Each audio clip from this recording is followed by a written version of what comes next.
Off-Season was stolen from a Ray Bradbury story from the book The Martian Chronicles. I had already been kind of thinking about some version of that title, and it sort of was secured and was trolling through books to find the perfect title. When I was a young person, I always enjoyed going to places in the off-season. So growing up outside of DC, we would go to the Eastern Shore, Ocean City, and as a family tradition, we'd go in October or November. So I have a certain affection for going to places when you're not supposed to go to them and they're kind of empty.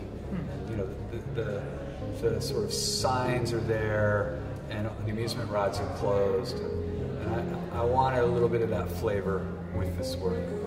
And I think about some of these as long-term projects. You know, like the typewriter turntable painting. Those two feel very much of like a project that I'm still trying to figure out, like pages in a book. Ultimately, I would love for that to sort of there be enough of those to accumulate into an artist book type project, and there'd be another way of cataloging them or indexing them. And then, you know, some of it feels very much of like sort of figuring something out through repetition, you know, through like saying it, painting it over and over again, reusing it, kind of repurposing the iconography, reconfiguring it, seeing if it stretches, what colors it can go into. But I definitely feel like there are long threads of different stories that kind of come from the same center. I like this sort of the physical quality of records, like the way that they sit in space, the way they stack, the way they go in boxes, the way they go on the wall. There's that whole thing of record shopping. We go into the shop and there's just the sort of grid of available music. And then some of it absolutely has to do with the tone and the rhythm and the pacing of certain records and certain bands. I listen to jazz, sort of periods of jazz. I've come to favor certain periods of noisy jazz. Like I like kind of 70s Miles Davis, late 60s, 70s Miles Davis.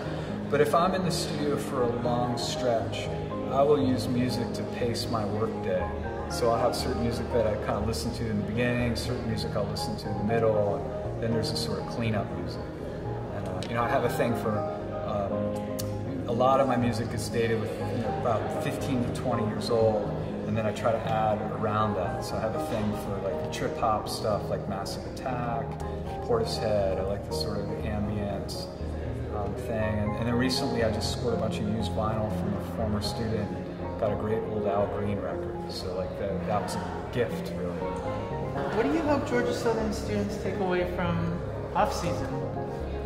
I hope that it's engaging. You know, I hope that there's kind of a rich variety, and that there's you know, a little bit of questioning and a little bit of inspiration. Yeah, I hope it's just I hope it's curious in a way.